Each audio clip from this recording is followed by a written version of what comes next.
Welcome back to Pastor Plek's podcast. I'm your host, Pastor Plek. And then with me in studio is none other than Kaylin. Kaylin, I didn't even get your last name. Marie. Kaylin Marie Is my last name. All right, I love it. Kaylin Marie, I'm so glad you're here. I'm happy to be here. And you may know, all of our listening, watching audience out there, that we had a guest, I guess it would be last podcast, where we met with Manny Alonso, and this is his co-working partner, girlfriend. Is that okay? Yeah, that's a good time. Okay, yeah, sorry. That's perfect. But you are both those things, so it works out. That is correct, yes. Okay, so I was like, shoot, I didn't want to like throw you under the bus if you like weren't the girlfriend. That would have been really weird. Anyway, No, you're good. okay, so all right, so Kaylin, I'm excited to hear. Like, I don't know very many people, and this might be just I'm sheltered, who have been in a cult, and I wanted to hear like from you and what happened and all the things. So tell the story that you have been waiting your whole life to tell. Yeah. Well, I think it's funny that you say you're sheltered when I feel like I was the one who was sheltered. Never seen a SpongeBob episode. Yeah. You know, My Little Ponies is demonic, that kind of sheltered. But I grew up in a Catholic household. Yeah. Most people see Catholic as, you know, kind of normal. Right. They associate it. Yeah, it's normal. I was speaking to our mutual friend, Sam, and he was saying like, oh, I associate it with like, you know, Mexican families and these kind of things, like wholesome, good values. Yeah. I don't associate it with anything bad. My experience was very different than that. So my type of Catholic that I grew up with is FSSP, Fraternal Society of St. Peter. And within that church group, it's traditional Latin mass. It's women cover their heads. You wear skirts that are 6 inches below the knee, nothing more than two fingers below your collarbone. All the rules, you know, covering the heads. And your life is kind of planned out for you from day one. What do you mean by that? I'll give you a perfect example. One day after church, I was outside and the man who raised me, I'm standing with him, and I'm 12, just for... At the time. Yeah, 12. I was a little kid. And he's looking at this group of similar aged boys who, as young boys do, being crazy, doing they're probably silly just dares and... Yeah, doing cartwheels and falling all over the silly and farting. Things. Yeah, exactly. And he's looking at him, and he tells me, you know, Kaylin, I would be okay with you marrying any of these men here. Men is a strong term. Well, they're 12, right? It's a big thing to think about at that time, too. Exactly. So your life is kind of planned out. I was taught growing up, you have two options. You can get married, become a wife and a mother, or you can join a convent and become a nun. Those are your options. That's it.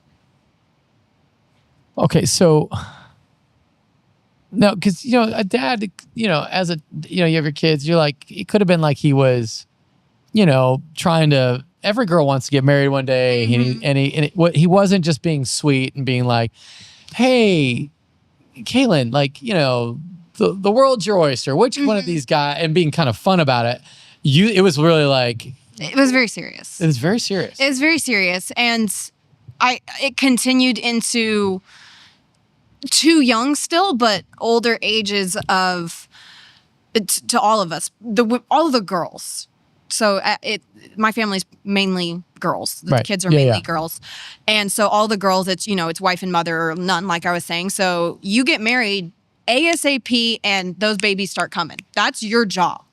That is your sole purpose in this world. Now, was anybody there sort of like thrilled about that?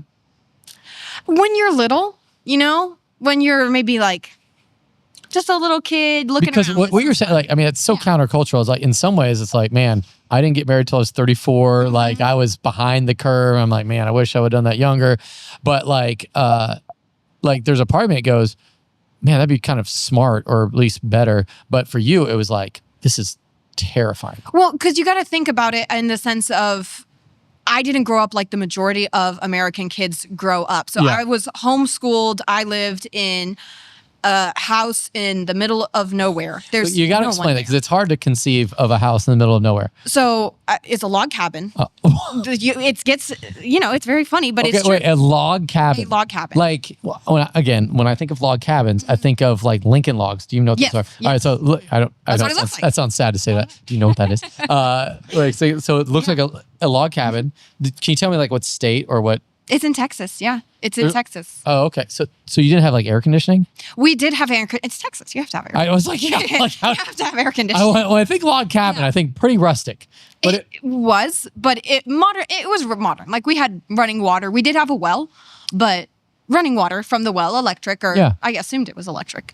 And AC. You didn't have to take a bucket to the well or anything? No. Okay. No, thankfully not. No, it was still modern. At this stage in my life, I have terrible memories of that place. But if I were to go there on vacation, I would think, wow, this is a beautiful house in the middle of the woods in Texas. But it was the middle of nowhere. I was homeschooled and I was not socialized. I know a lot of kids now. I meet a lot of kids that are homeschooled. Yeah. And they do great. a pretty good job of, well, at least they're trying to get their kids socialized. Right. And if they don't, the kids end up a little odd. That's definitely true. Because when you're so young, having those, human interactions is so important. But I see homeschool kids now and they're normal, well-functioning associate. Yeah, because I think I don't know if you know much about the public school system, which my kids are in. And it's a little challenging. Yeah. It's the complete opposite of everything you're saying. And I grew up in as well, but it's like you've got like trans stuff, gay stuff. Yeah. Like it's just in your face all the time. Yeah. Like we're celebrating gay pride, whatever. And so what you're saying, it's so good to hear your perspective because like there's some people who are like, we need to get rid of the schools and they're like, let's go to homeschool and put everybody on a farm. Like all the stuff that you lived out. But now I don't know if they'll actually do it, but they kind of like say it wistfully of like, I wish I could be at a different place where we didn't have to deal with the whatever. So, but from your perspective, it was like insanity. It's very, very different because the wokeism and all of that agenda that's getting shoved down kids' throats is a big problem now. And homeschooling is a good option because of all of that in the world right now. I was homeschooled for very different reasons. If you asked, oh, you're homeschooled because of... like you don't want it in the woke culture. Right. But the real reason is because the people in charge get to control the entire narrative. We control what you learn. We control what you don't learn. And most importantly, we control your time 24/7. I had no activities outside of my household for the majority of my life. If I did have an activity, like maybe, I don't know, there was a period where I did horseback riding for a little while. It was 2 or 3 weeks and then it's done because it's too much worldly interaction. Like, and did you have mom and dad at the log cabin with you? Yes, I had both parents. Okay. And so I'm just trying to wrap my head around all this. So you're raised up. Do you feel like not love? Like give me like how do you know if that's all you know, how do you know it's weird? How do you know it's wrong? Does that make sense? It definitely does.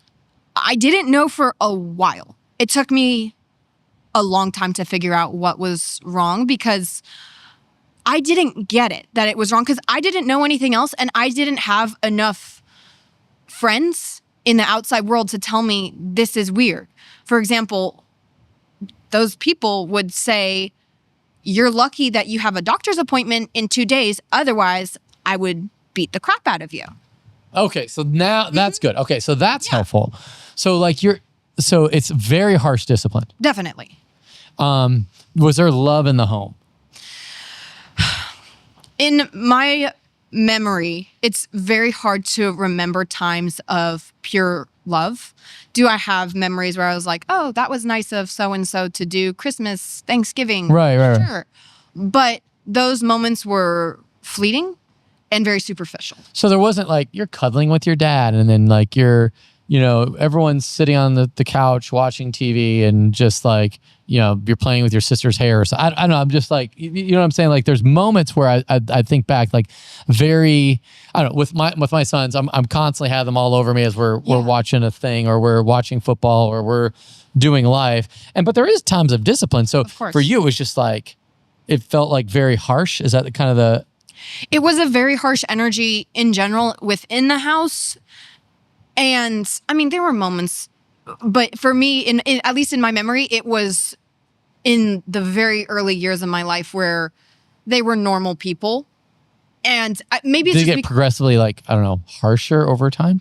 I believe so. And it may have just been my awareness coming around that they had always been this way, but my awareness just started picking up of why is my brother getting hit with, there's a stick we use in martial arts. It's a Filipino martial art called Kali. It's made of bamboo. It's a heavy stick. It's sort of a kendo stick, but similar to that, but thicker and a little bit heavier. But why is he getting hit with that? Why is he getting disciplined in these different ways? It's just... So wait, martial arts was like a part of your upbringing as well? It was a big thing. Everyone in... my whole background was martial arts. I have uncles who were Olympic wrestlers.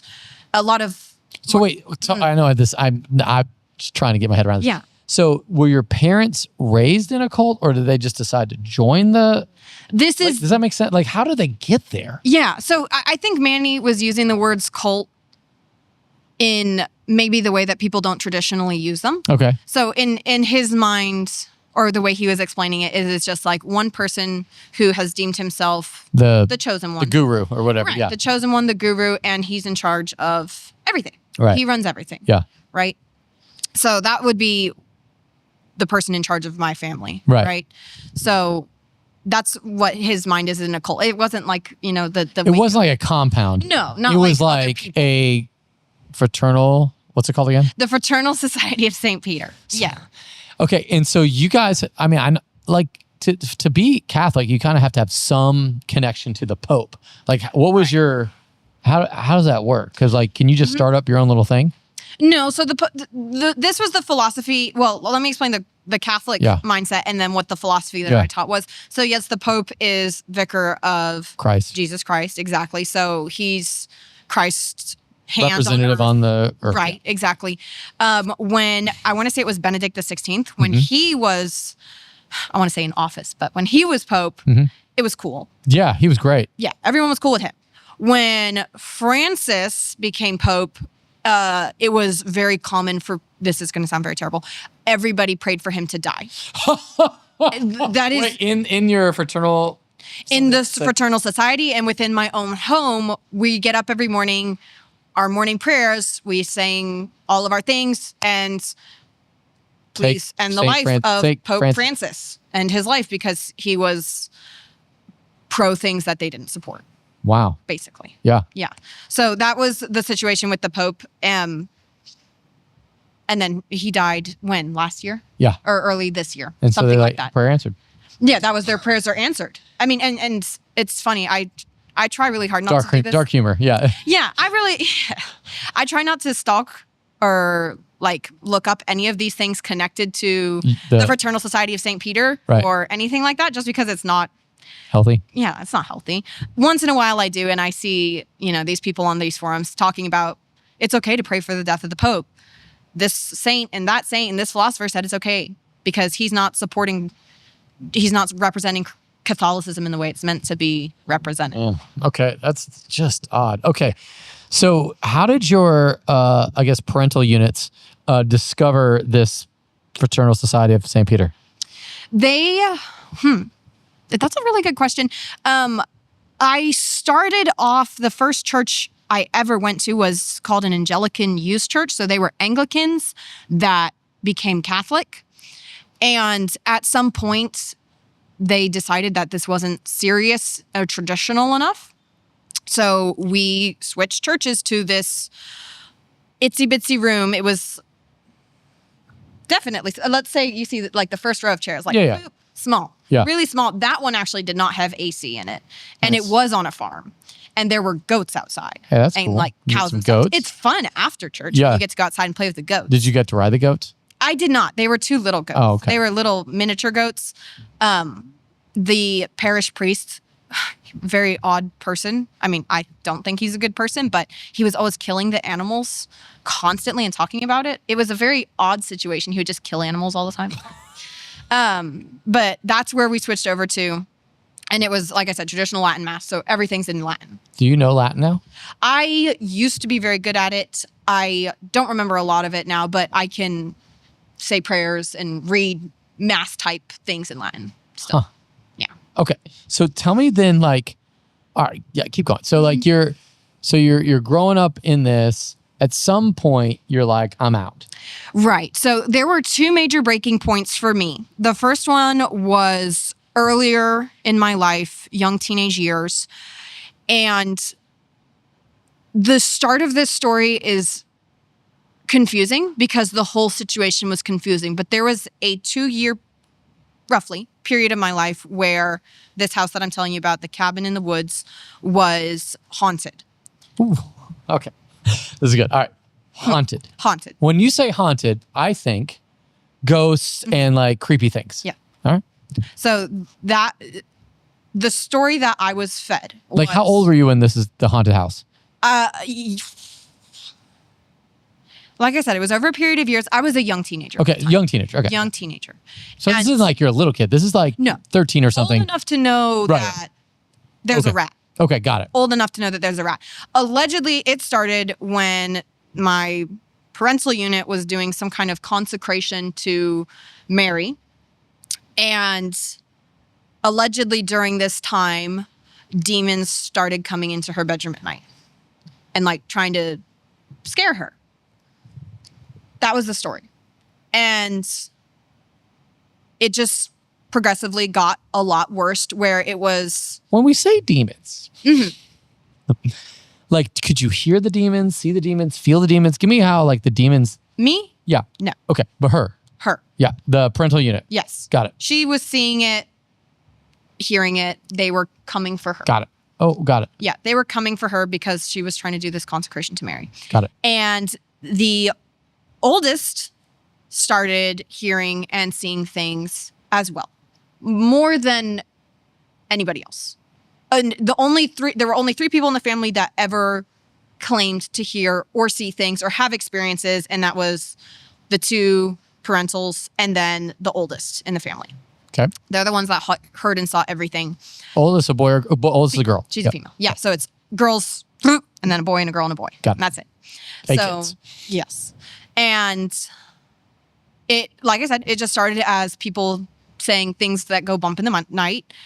And it just progressively kept getting worse over a series of months to the point where we shared a room and the oldest would wake up screaming in the middle of the night that something is trying to grab her. There's something in the corner. And it's pretty terrifying to be woken up by screams in the middle of the night and someone is saying, there's a demon right there. And it is doing XYZ. And yeah, it's... So you couldn't see it, but you heard her screaming about it. No. And so it was the weirdest time of my life. We were given spray bottles filled with holy water. And that's like your weapon. Okay. So when they come, you just like, psh. Did it work? Sometimes. Sometimes it didn't. Sometimes they would laugh. And sometimes they would go away. There was one day where I was, for the most part, babysitting at home. Yeah, okay. This is so crazy. Go ahead.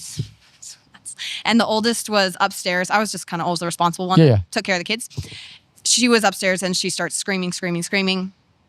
And I'm assuming I know what's going on. So I grab our holy water spray bottle and we run upstairs and she's screaming, pointing at the closet, saying that he's standing right there.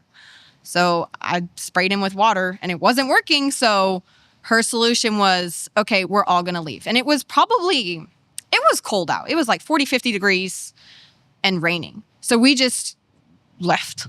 We just went out. Everybody put your coats on. In the car? In outside? No, none of us could drive. We're all below driving age. So we left. And we were just out on the road in the middle of the country for... Hold on. Where were the parental units? I don't know where they were. They were not there. Because I remember after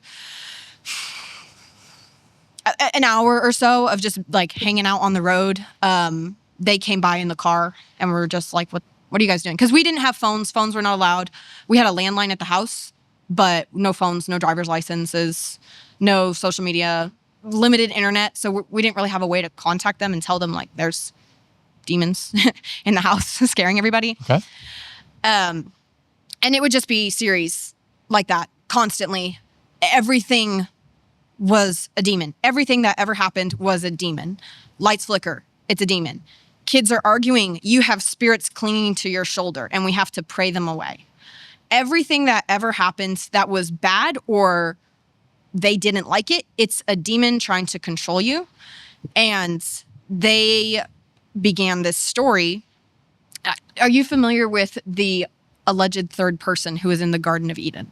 Have you ever heard of that? Please enlighten me. So allegedly, I don't know where they saw this because it's not in the Bible. It's not in Genesis, but I can't wait to hear. There was a third person in the Garden of Eden, and she was a redheaded woman who, her job, she was a demon who was put in the Garden of Eden to tempt Adam when Eve wasn't around before the apple. Wait a minute. Wait. So there's a story somewhere out there that the Garden of Eden had a redheaded temptress. Yes. For Adam so he could cheat on Eve. Yes. Does he do it? In the story, I don't think he does. I don't remember 100% what the actual... Is this a Fraternal Society of St. Peter thing, or is this like a other thing? It must be, because I didn't hear of this woman until we started going to that church. Got it. I mean, it could have just been my family thing. It could have just been what they started with, to be honest. But her job was to make kids hate their parents and to turn kids gay. That was her job. Okay. Yep. Hey. Yeah. So that was the person, or the number one demon who was trying to infiltrate the family. And so we would just get stories all the time of creepy things. We would be out working, doing whatever, and the male parental unit would get a phone call and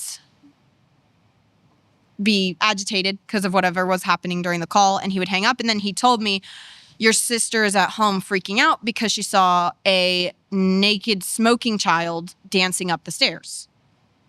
So it's stuff like that, you know. So it started with door slamming, creaking, flickering lights, and then it just got escalated to... It just got insane. Yeah.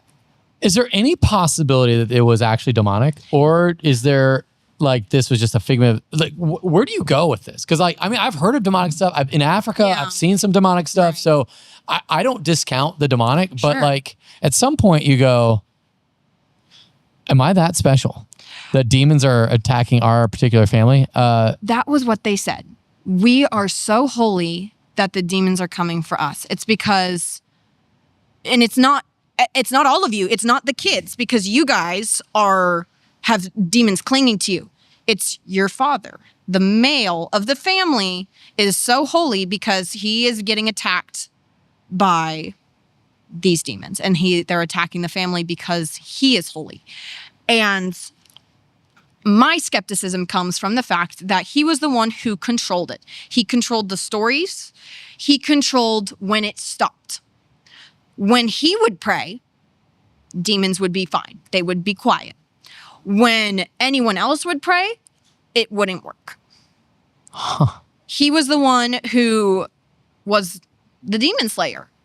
The things that he did would work. The things that other people would do didn't work. Even our parish priest who came to the house numerous times doing, he did mass inside the house. He would do blessings. He did minor exorcisms. He did minor exorcisms on the people who were seeing things, and none of it worked. But when your dad did it, when he did it, it would work. Yeah. When he prayed, it would be okay. All right, so I got something. Okay. Lilith. Does that make any sense? Is that who it is? Yeah. Okay. Lilith is in Jewish folklore that she was the first wife of Adam who didn't submit to him, and she left, and then she came back as a demon and then tempted Eve to spite Adam. Gotcha. Okay. So that's the full story. The main part I remember is the redheaded demon who turns people lesbian and makes kids hate their parents. Oh, wow. That was the long and short of it. Did anybody turn lesbian in your family? Okay. The lesbian part happened when the sister right above me, she went no contact and came out as lesbian. And that's when Lilith starts turning kids lesbian.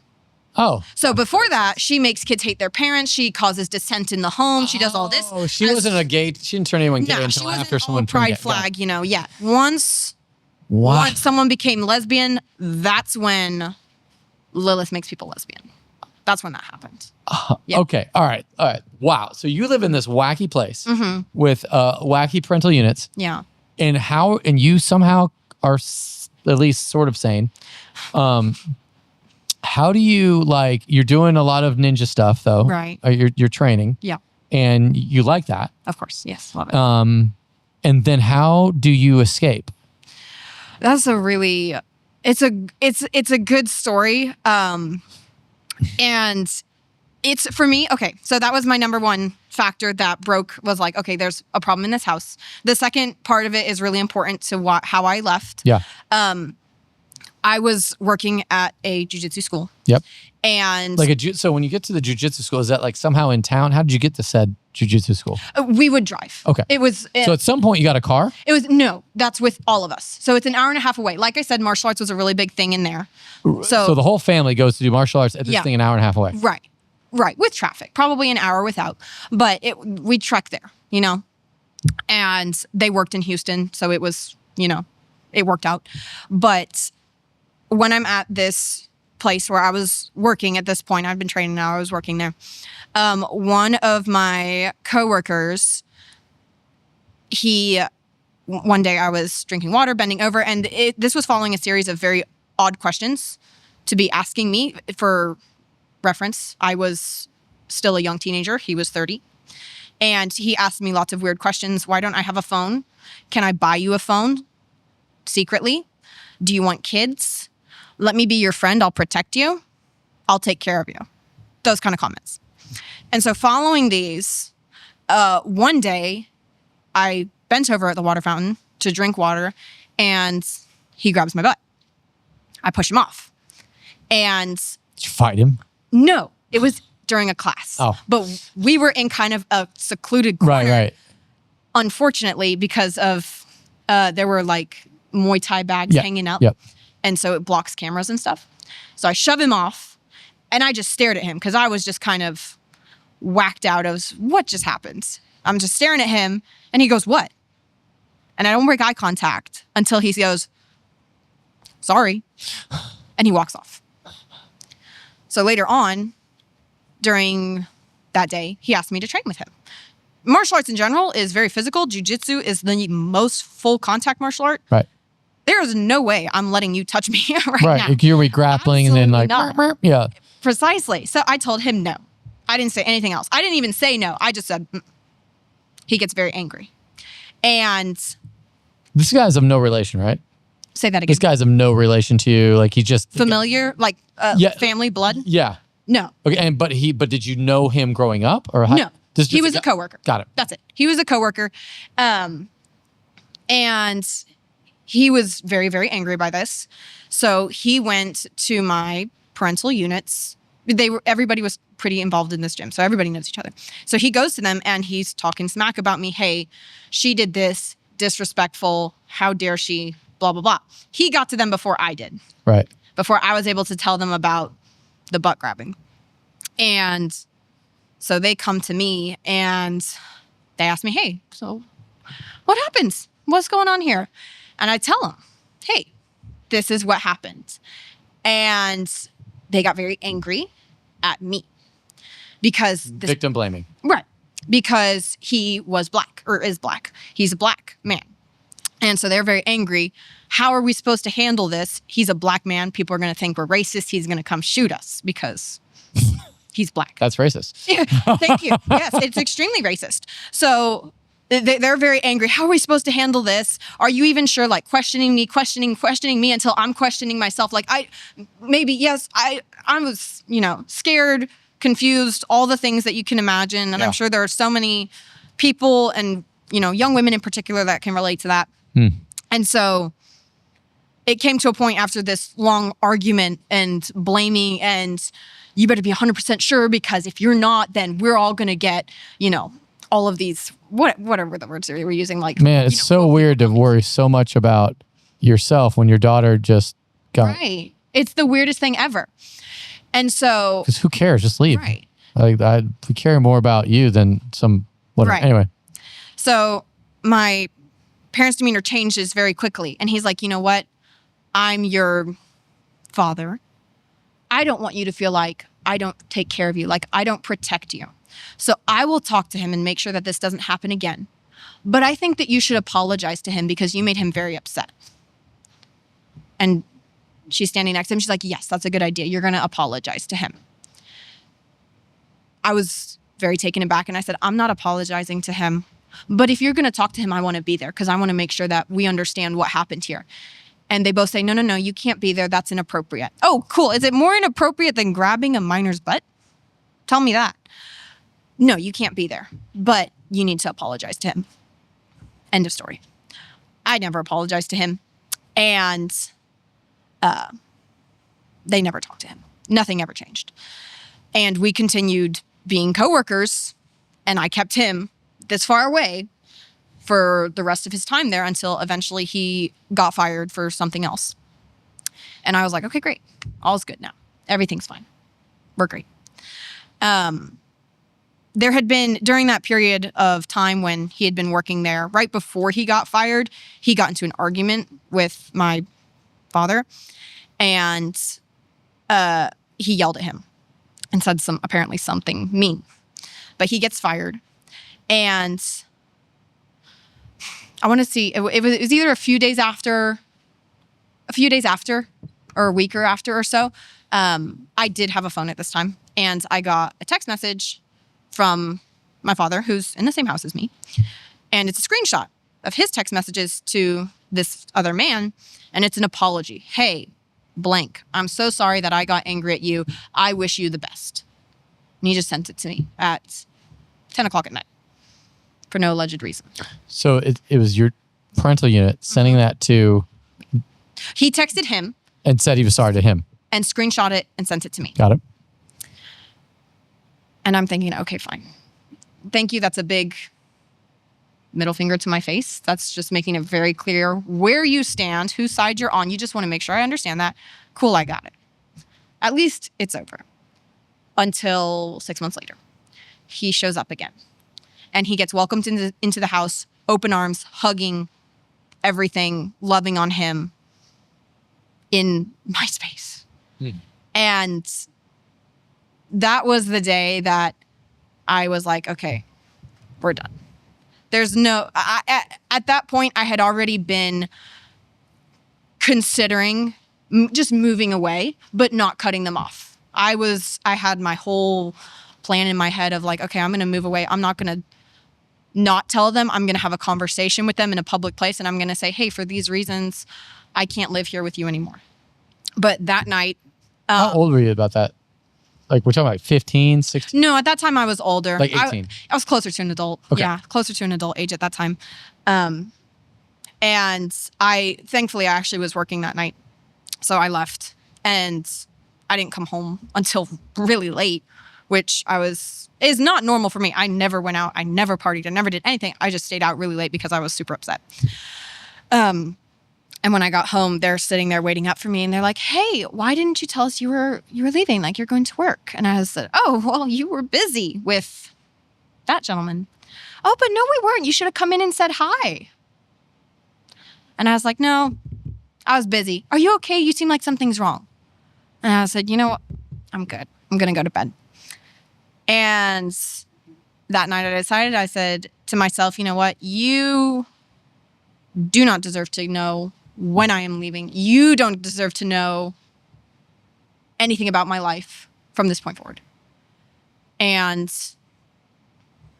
within a period of time after that, with the help of some female friends from jiu-jitsu, there were 2 women who helped me a lot. One of them kept my stuff for me. I would just bring her things in grocery bags little by little. I left with 1 suitcase and a little backpack. And I just brought things to her slowly over a really long course of time, just little by little. So nobody notices anything's missing. Just literally like my favorite jeans, my favorite shirt, things that I can't. So at this time, you're like 18, 19 or. Yeah, an adult at this time, a legal adult at this time, a legal adult at this time. And so one day was just a normal day to them, but for me, it was a day that I've been planning for a really long time. And I got up and I was supposed to go to work. I had quit. My boss already knew that I was quitting my job at that time. So I was supposed to go to work, and I got dressed like normal. I had a bag that was a backpack, but it was like a stylish backpack. So I just put some last minute things in there, like a toothbrush, a little bit of money, and I think my makeup. I remember my makeup because it was in a metal box and I was worried it was going to make a lot of noise when I was walking down the stairs. And I put on like a black skirt, a black shirt, and then I put on a big heavy black shawl because I worked at a fancy steakhouse, so I kind of had to wear like professional stuff. Yeah. And so I was like totally covered head to toe in black, really loose, baggy clothing. And as I was walking out, the last conversation eye to eye, or words exchanged in general with my dad I had was, he looked at me and he's like, "Oh, you look pretty, Kaylin." And I said, "Thanks." And I kept walking down the stairs, and my siblings are sitting at the table and just kind of scattered around. And my mom was sitting there, and she ironically asked me, "Oh, are you leaving?" And I said, "Yeah, I'm leaving to work."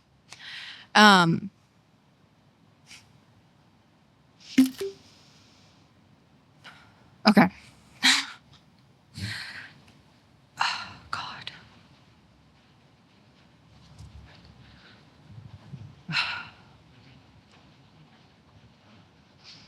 Okay. My siblings are sitting there. I never tell this part without crying. It's been years, but I look at each of them and I just did this. I just said, "I love you." Okay.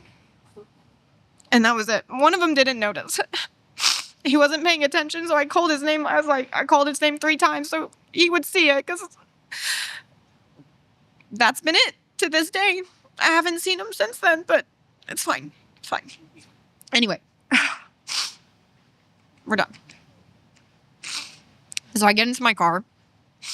I had a truck. It was under their name, so I had a whole plan to get it back to them because I wanted to make sure I didn't have anything in their name with me. So they have, nothing. They can't say like I stole their car or whatever. Police aren't trying to track you. Yeah, exactly. So I get in and I leave.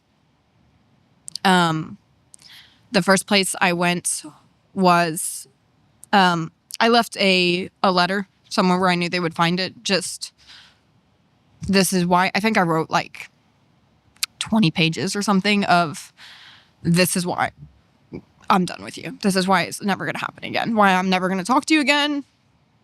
All these things. Like basically these stories that I've been telling you. Yeah. With a few other occasions in there. I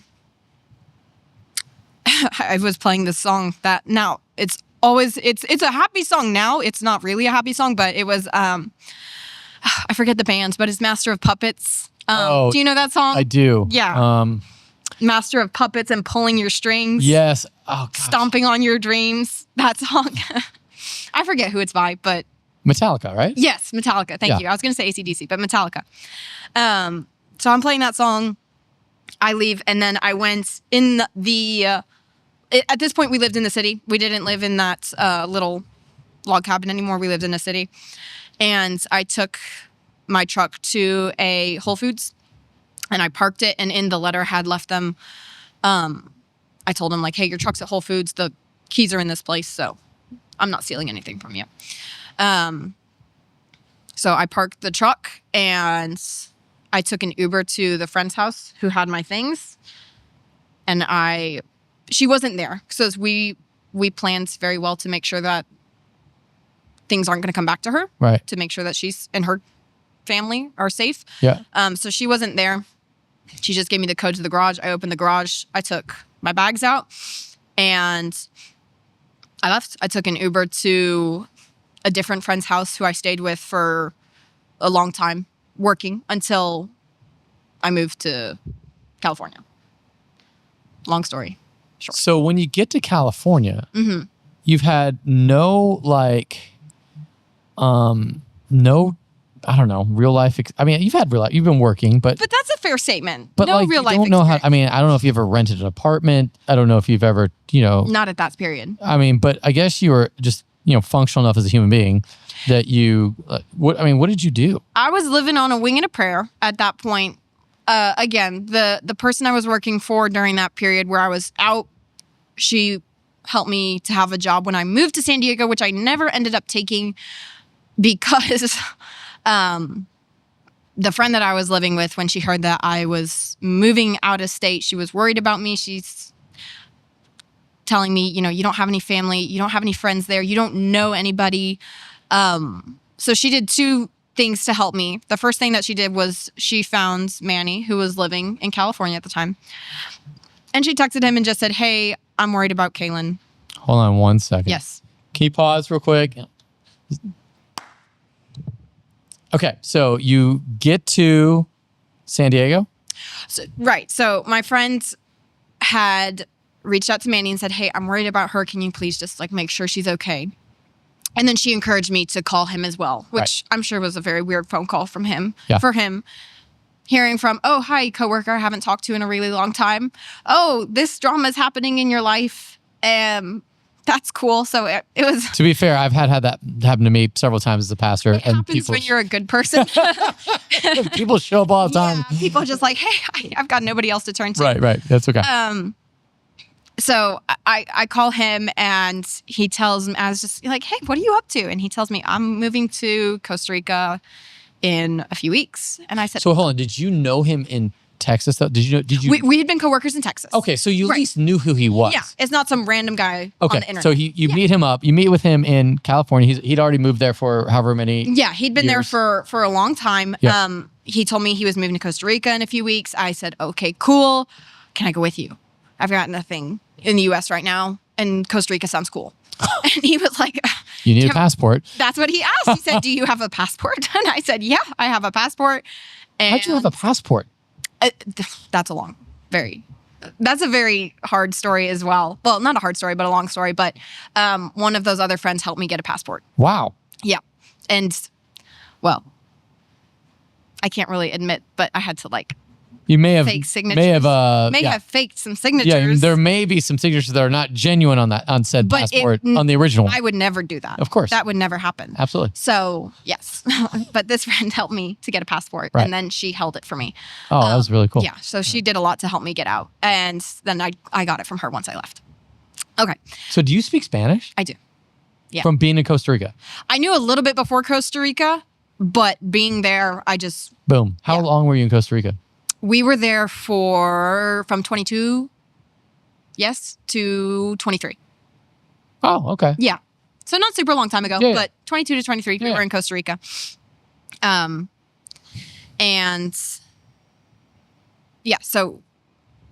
basically I quit. I moved to San Diego, don't show up to the job that I was supposed to go to, and help him sell his stuff. And you just go to Costa Rica? And I just went to Costa Rica.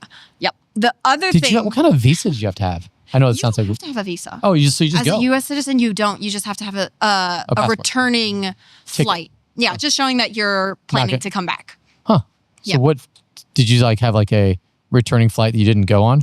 No, so there is actually a website. This is a really great travel hack. Just don't tell the Costa Rican embassy. Got it. There is a website. I forget the name of it, but you can search fake flight tickets, and it's $12. You put in your information, and they give you a ticket with real flight numbers, real times, everything, so that they can check it.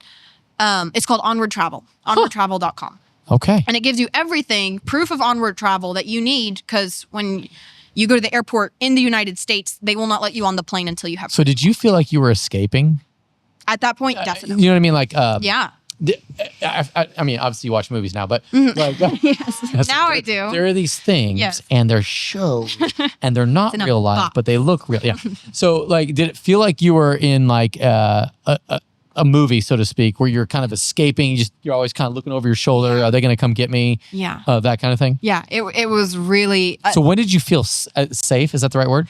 I think that's a pretty good word for it. Once I got Costa Rica was a very, very healing journey for me. Mm-hmm. It was not easy because for so many reasons. I was just, now I went from, living with siblings to now I have my own room and I'm living in an apartment with somebody who genuinely cares about me. But at that time we knew each other, but I mean, we were co-workers still. Kind of sounds like an arranged marriage if you're just going to go a different route.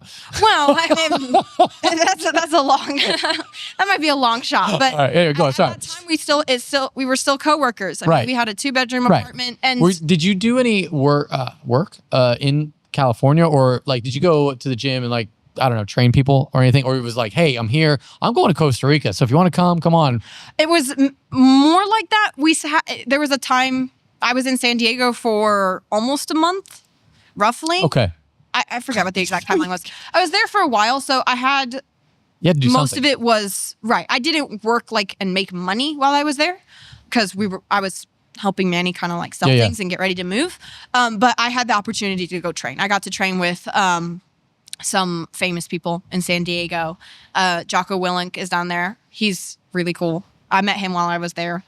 I know his daughter. His daughter and I, we trained last Christmas when I was in San Diego again. She's very cool. The family's very cool. All right, what was that like?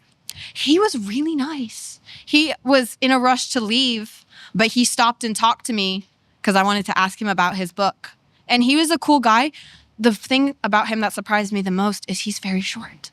Yeah. Like, I didn't know that. When he came out, I mean, his face is kind of like iconic, like a brick. So obviously I recognize him. But when he came to sit next to me, I was like, I know. I was like, that's a lot of for such a. Well, I'll make up for it. Anyway, so go on. So like, all right. Yeah. So you got to train with Jocko, which is wild. Yes. And then you head to Costa Rica and you start a business. Like how, I mean, I know this, like you just been living in a log cabin. Yeah. And now you're in California. Now you're in Costa Rica. Yep. And you're probably looking for a little efficiency apartment of some sort to kind of figure it out, right? The great thing is, even though we moved there, it was technically high season where it's like every tourists are coming in there, so things are more expensive.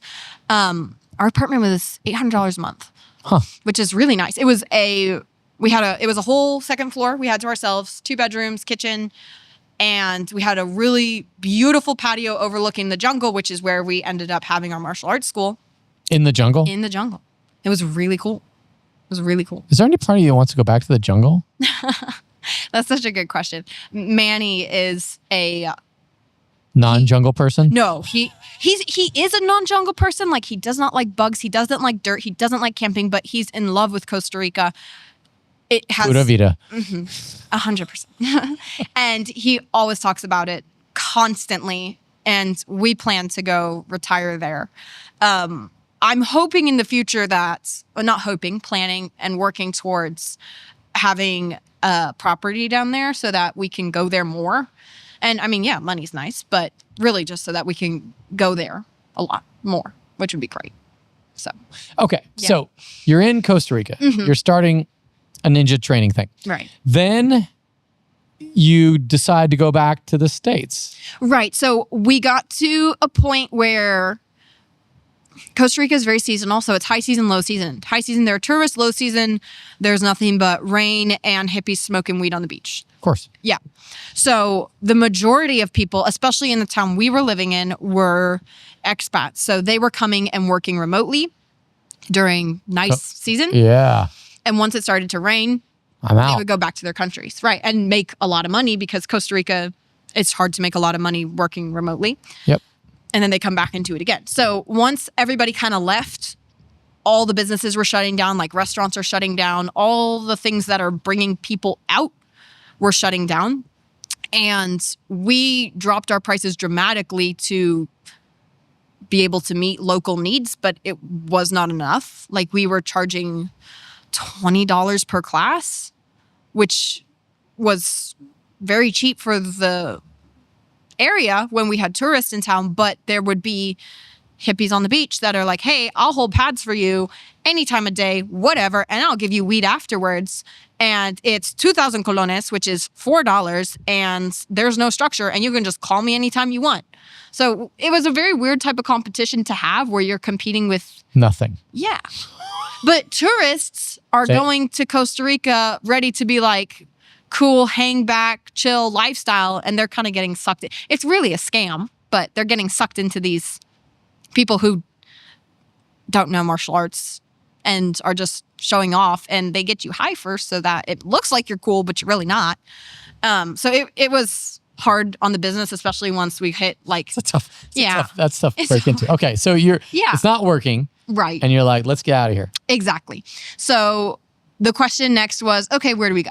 Because Texas at the time, off the table, too much drama, and nothing at the time for us. Texas didn't have anything.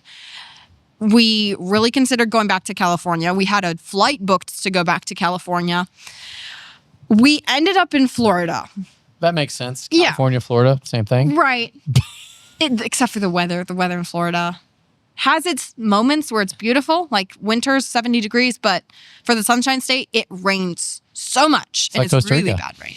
It is. So you get really bad tropical rain. It makes it super hard to drive all the things. But Florida was great.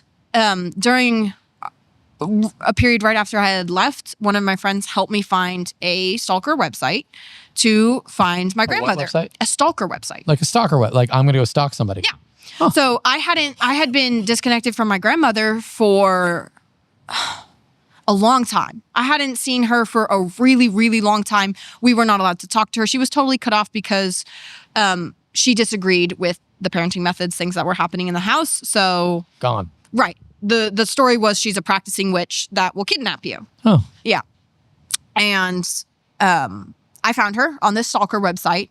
And again, another weird text message. I was like, hey, is this so-and-so? Yes. Hi, this is your granddaughter. I don't even know what her reaction was at that time. She told me later that she was in the hospital really sick and just, I'm sure it was a lot to handle. But we reconnected, thankfully, through that interaction. And she comes to Florida a lot because her dad, my great-grandfather, lives there. So it was kind of the only place where we had family around. So what was a reunification like with her? It was very special. We actually didn't get to see her until we came back from Costa Rica. And we went to meet her in this itsy bitsy teeny tiny town in Texas because we flew into Texas. Houston flights from Costa Rica to Houston are super cheap and direct, so they're fast. Was that make you nervous being at? Oh yeah. I was really nervous. You're like, I was like, head on a swivel, baby. No, I was literally like this the whole time. Oh. I just put my hood on. I'm like not talking to anybody. I'm not looking at anybody. Manny likes to go. He's ready to pick a fight. He's like, anybody who comes, I'm ready for you. Like, I'm going to see you. I'm going to take pictures. Say, hey, who's going to mess with me?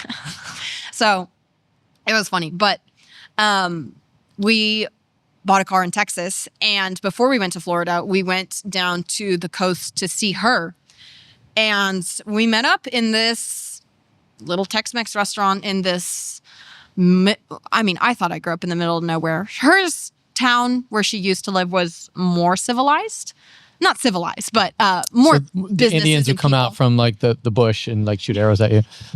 That was like where I grew up.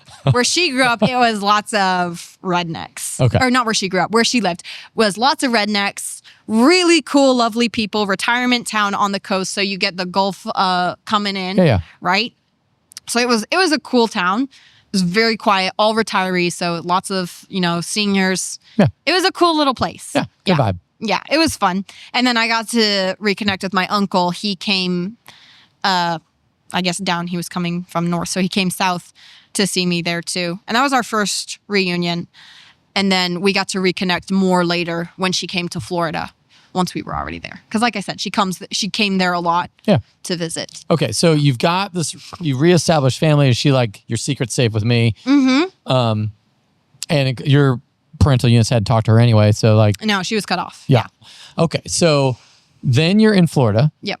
Then you're like, do you open up a martial arts studio or something? So I started working at and then managing a little family-owned martial arts school in Cooper City.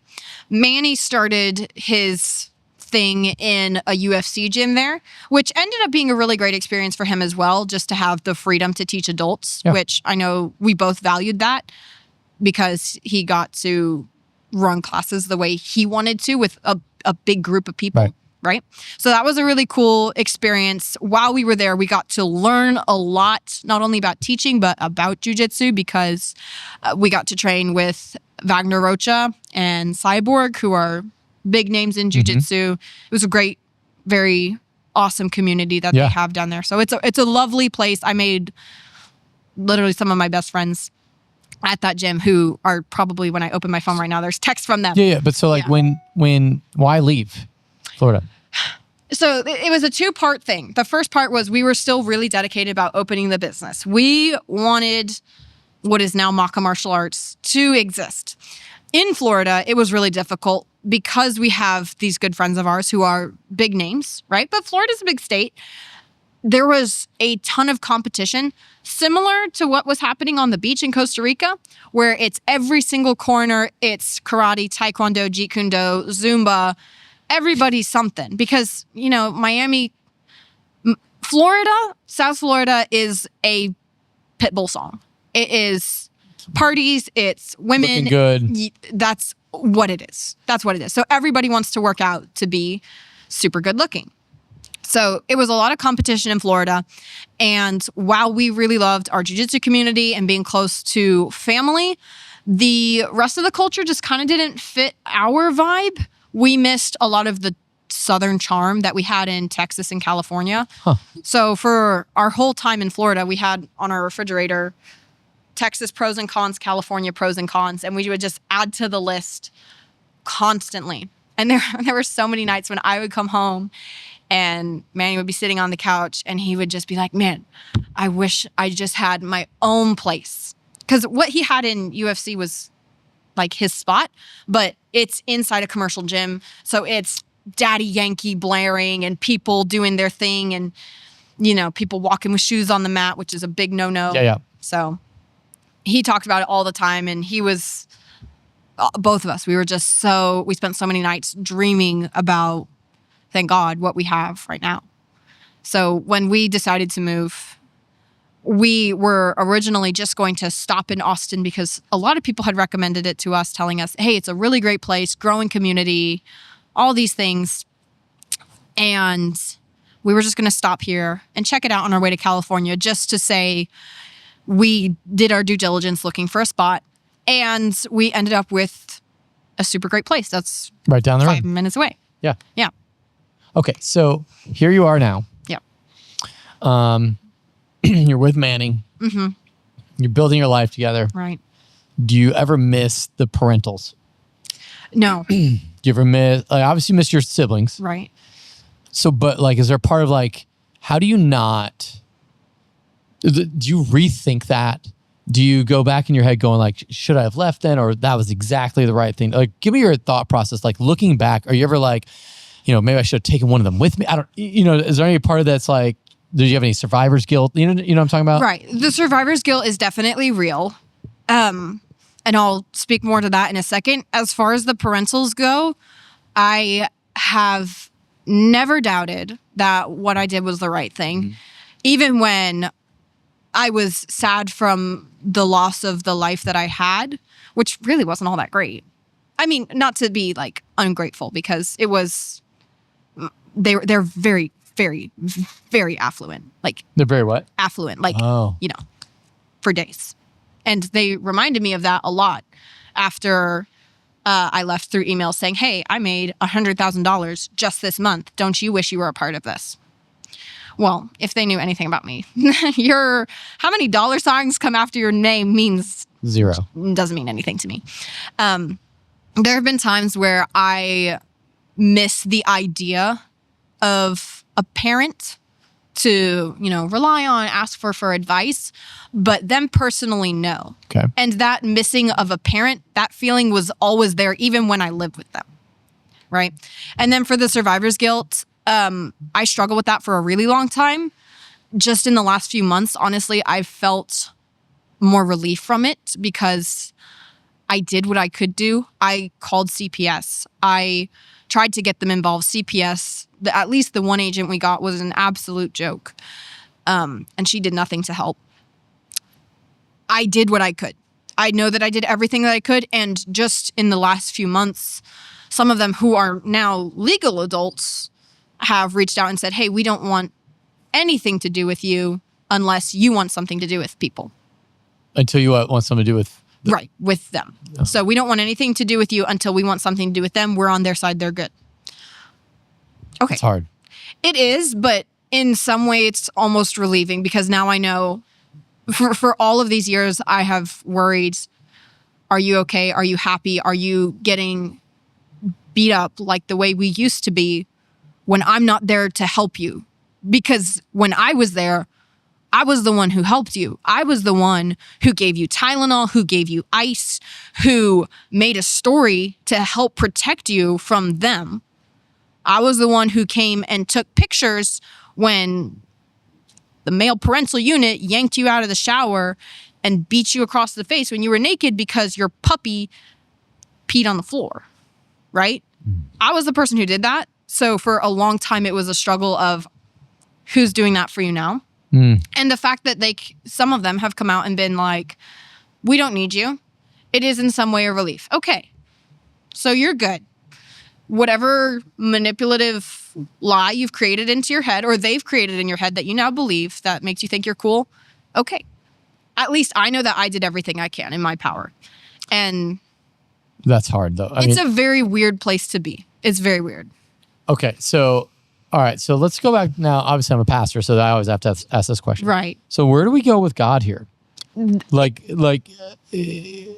So parents, their role is to be a proxy for God. Like they are standing in for God. They're bigger, they're taller, they're like giants. Yeah. They're smarter, they've got money. Yeah. And so what happens in general, if you have a good relationship with your parents and they're Christian and all that, you have a good relationship with God because it's like an easy transition. Yeah.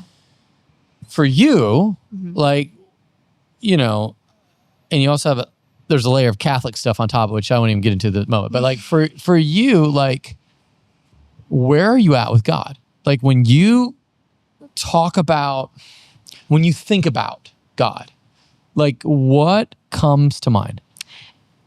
For a long time, it was a struggle because the God that I grew up with says, if you wear a skirt above your knees, a man looks at you and think, wow, she's hot.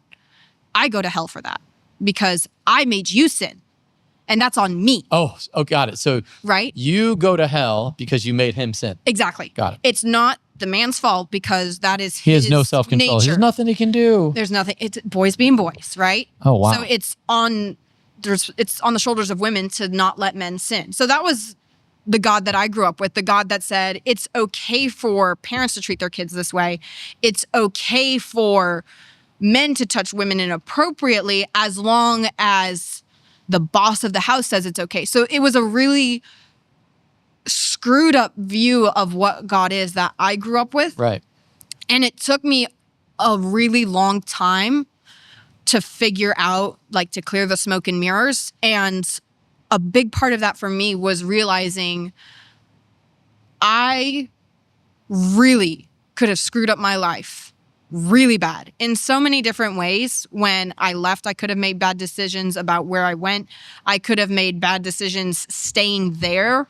I mean, there were periods when I was living there where I was... I mean, who's to say that Manny couldn't have been a crazy person? Like 100%. Yeah, like that sheer grace of God. That, absolutely. Like, divine intervention. Like, wow. Anyway. Yeah, absolutely. And there were other instances in my life where now I can say, wow, that was a huge God thing.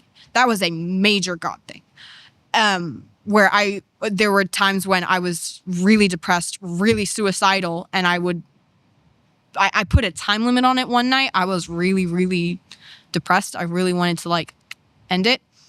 And I was wrestling with it in my head And I was like, okay, if something doesn't change in the next 2 weeks, that's it. If something significant enough changes that shows me I need to stick around, okay. And at the time, I didn't really realize what that big change was. But the big change was Manny came back into my life. And we had been coworkers, but he hadn't been around for a long time. Right. And he came back into my life. And suddenly I had a friend again who asked me questions that some people didn't ask me. Like one day he just looked at me and he was like, hey, are you okay? And I kind of lost it. And I was just like, no, I'm not. I'm not okay for so many different reasons. And I didn't really tell him a lot of what was going on because I couldn't. But it was very comforting to know that, okay, there's somebody right now who's like watching me and sees that something's not right. And that in itself was a blessing to have somebody who's paying attention. And now I see that was a God thing. So this is where, now this is part where I'm going to be dogmatic a little bit. Okay. Like God loves you. And the whole thing about Jesus, okay, sorry. If there's one thing, there is a demonic realm. Right. I don't know if there's demons in your house. Could have been. I'm not going to say if it was what. However, if there's one thing Satan could do is screw up the relationship between a father and a kid. Because over and over, Jesus calls God Father. Father, Father, Father, Father, Father. In fact, Right. if you were to go down the street to like the gay church down the street, they've taken father out of the book because everyone they literally have been so screwed up by bad dads. Yeah. They're like, that word has a connotation to them that is wicked in a sense. And so I don't want to have any of that baggage when I look up to God. But what God is even though a father is supposed to be a proxy, a stand-in for God up to the point where you can kind of understand him for yourself. And there's a great way to introduce children to God. If that's messed up, it makes it way difficult, but not impossible, because God is ultimately a father who loves and protects and guides and draws you to himself. Right. And so my hope would be through all this, you would see that the stories of the Bible that you probably know pretty well, that Jesus came and he died on the cross for your sins, and then he rose from the dead. And our freedom that we have in Jesus is exponentially amazing. And that there is great joy and there is great life and there is great hope. And so my heart for you is that through all the people you've been interacting with, that God would reveal himself to you in a gentle way that you could hear, see, and then respond to. And so, because you know the story about Jesus. Of course. So have you do you believe Jesus? Are you like, I don't know where I'm at with Jesus? Are you at like a place of like, I'm still like kicking the tires on spirituality? Like where are you at? Right now, God and I are really good. We're in a better spot than we've been in a really long time. Fair enough. So it's cool. It feels really good to be in that place again. I got irritated this morning. I have a morning job, and somebody left these 3 like Bible verse bookmarks on the table, and I was like, wow, these are really cool. And I put one in my purse to keep for myself, one that I thought was really good. So are you like a waitress or something? Or what? No, I manage a restaurant. You manage a restaurant? Bakery. Okay, you manage a bakery. But like somebody left Bible verses intentionally or like unintentionally or? I assume it was intentionally. Okay. I mean, just. But so you pick it up. Yeah. And it was sort of encouraging. Yeah, and I liked them. And I have them in my purse right now because one of my coworkers is religious. And I kept one for myself and I gave one to her and I was like, hey, these are cool. I thought you would like them. She's religious. Yeah, really religious. And she got irritated at me and she like pushed my hand away and was like, no. And I thought, you know what, girl? You don't deserve them. You don't deserve them. So I brought them. I was like, you know what? Pastor Plek will like this. I would love that. Give pull up these Bible verses. I'm really excited about hearing what these Bible verses are because, listen, there's been many a time where people have like, like you've as a pastor, you have something like that. And you're like, does anybody actually look at this? All right. So what do you got? Okay. So which this is cool. Those are like bookmarks. Yeah, it is like a little bookmark. They're Yeah. really cool. Like they're like Oh, I love it. I'll do it all for the glory of God. With God, all things are possible. Love your enemies. I love it. Okay, this Right, is all really cool exactly. things. Maybe it's because I gave her the one that said "love your enemies" and she took it personally. She's like, screw you. Yeah, maybe. I mean, it's fine. I was like, I like this one with God, all things are possible. I like that. And Yeah. then I don't know. Maybe she's like, love Should've your given her enemies. that So one. here I am loving on you, enemy. But Okay. Yeah. Okay. So, all right. So that's yeah. okay. So anyway, I brought him. I was like, someone. So at somebody least left that. You got it. You got encouraged by that. All right. So what about church? Like this, like you being in this building, does it freak you out a little bit, or is it just it looks enough like a bar that it's okay? Bars freak me out more. I don't like bars. Okay. I don't go to bars. All right, I don't like bars. No, this is fine. This is cool. I have found I get along really well. This is non-denominational church, Yeah. right? I get along really well with people that are in non-denominational Christianity or non-denominational churches because it's like this. It's the kind of they teach the same idea of God that has brought a lot of healing for me, where it's not God is standing with a AK-47 ready to blow your head off when you sin. It's, God is loving Father. I'm actually, that's why I'm talking about this Sunday. Really? God, so because it's about discipline. Yeah. It's Hebrews 12, and it talks about, you were disciplined by your father as he thought best. And I'm going to be like, some of you were not disciplined Yeah. really well. Go ahead. And so now there's a skew Right. because you've been jaded. Jaded? Yeah. So your view of God of like loving father who disciplines. And so anytime you look up at God, you think he's punishing you for something. Right. As opposed to God who when I discipline my kids, it's like, I love you too much to let you disobey. And so any sort of discipline, whether it's they're running a lap or doing a wall sit or, even a spank sometimes, like that doesn't come from a, I hate you or I'm not angry, but we need to assess this because I love you too much for you to kind of be disobedient or, punch your brother, pull a knife, all the things that happen. Right. Did that happen at your house? Did you guys pull knives on each other? No. Okay, yeah, that's just knives. might be at my house. All right, so That's just boys. We were all girls. oh, that's true. Yeah, I have all boys, and so it's like every day I come home, it's a dog pile. Every day I come home and someone's upset because somebody hit somebody. Anyway, so we have to, manage the chaos, and so we do a lot of discipline. I love you too much. When you hit your brother like that, I have to bring justice to the situation, but Daddy loves you so much that I want you to see how it hurts Daddy when you hurt him. Right. It hurts me when you hurt because anyway, so you get into all that. All that to say is I think that's what happens if you've had a dad that's abusive, sexually, physically, verbally, not that any of that was specific to you, but if you've had a dad like that, there's a tendency for like God is very angry, very just ready to bring down judgment on you. And so everything that happens is God punishing me. Or on the flip side, if you had like an overly doting father, okay, where then it's everybody else's fault and there's demons everywhere. I'm not saying that I don't know. No, I hear what you're saying. But I hear what you mean. but there's always someone else to blame for all the issues you have. Okay. So I guess what my hope is, and I would love, this is the big invite, I'd love for you and Manny to come, is that you would see that God loves you, that he has been present in even the suffering of the sadness of seeing people you love, disappear out of your life. And that more than anything, God wants a relationship with you that's personal. And what I love about what you said is when Manny asked you, like, are you okay? So there's this moment in prayer where you just come before the Lord, and the more you get alone with God, the more you can hear him like speak, like, I love you, I'm proud of you, you're mine. And that thought of like, are you okay? Of like where you have a conversation with God, that's what prayer is. Right. But then in reading God's word, his constant like connection with you, this constant pursuit of you as a perfect father would love his kid. And so anyway, my heart for you is that you would experience that sort of joy, and that your whole story, one day would be redeemed.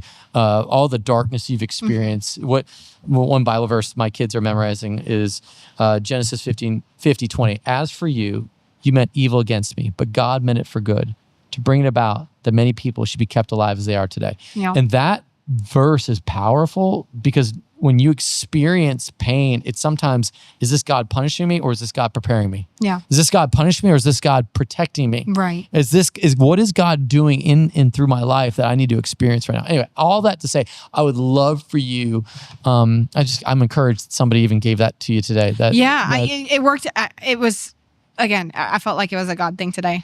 That is a God thing. It is. I definitely. Yeah. And so that my hope for you is that you would start to lean into him, because I think your story isn't finished. It doesn't feel finished. We've just got, you're 25. You just got to this place where you're living your life, right, and you're doing something really special with martial arts and really probably making people's lives really awesome. Right. And I'm really encouraged by that. And so my hope for you is that the greatest gift I could ever give you is like to know the Savior that I know, for you to experience him like I experience him, would just be super joyful. And just like anything, it's a relationship that's really powerful. Yeah. All that. Yeah. So, man, thanks for being here. Thank you. Yeah, what other things do you want to share? Is there anything like you're like, I forgot to say this thing? I like how other Christians pray in the words that they use. Yeah. And in the body language. As a martial artist, body language is so important to me. So I love the body language of like openness. Yeah. Right? This is not allowed. Right? This is only acceptable. Right? This is very funny. I'm sure other people think this is funny too. If you pray like this, which was my preferred method of praying, just because I felt like this is sissy, honestly. No offense to anybody. This just didn't feel right to me. My emoji I use a lot. Right. Anyway, well, because there's no this emoji, which is funny because this is really bad in jiu-jitsu, but whatever.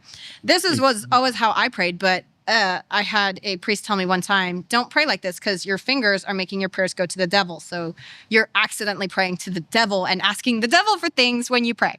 So you can only do this because otherwise the signal goes through your fingers so God gets it, right? So we got to make sure that holy cow, that is the dumbest thing I've ever heard. I want to bless you with me saying that is the dumbest thing I've ever heard. I feel like people would appreciate that. That is so dumb. Pray. Oh my gosh. Okay. Well, I'm so sorry. I feel like there's so much religious baggage that I want you to do is just experience Jesus and love and grace and mercy and the Christian people of God. Yeah. We want to love you and then encourage you to follow him and read God's word and to know him deeply, specifically. Man. Yeah. Can I pray for you? Of course, please. God, thank you so much for Kaylin. I just, man, when I hear her story, I am so just amazed that you've brought her here. And so, God, I'm praying for your grace to move on her and Manny. I pray for your love and mercy to open up her heart fully, that you would reveal yourself to her. Lord, you said in your word, as a father, what father doesn't know how to give good gifts to his kids? If they ask him for bread, you give him bread. You don't give him a snake or scorpion or a rock. And so, Lord, I just pray as Kaylin asks for you to reveal yourself to her, that you give her your Holy Spirit, that she'd feel so much love, so much grace, so much filled up with your power. She understands what Jesus did on the cross for her to rescue her from her sin, to rescue her from a broken world. Lord, we thank you for that. Lord, I'm praying your grace would fall on Manny and Kaylin, and they would be blessed as they seek you as the one true God. We love you, Lord. It's in Jesus' name we pray. Amen. Man. Good stuff. Hey, guys, thanks so much for watching. If you want to text in, I don't mind bringing Kaylin back. We can bring her back. Just text in at 737-231-0605. Love to hear from you. But from our house to yours, have an awesome week. God bless you.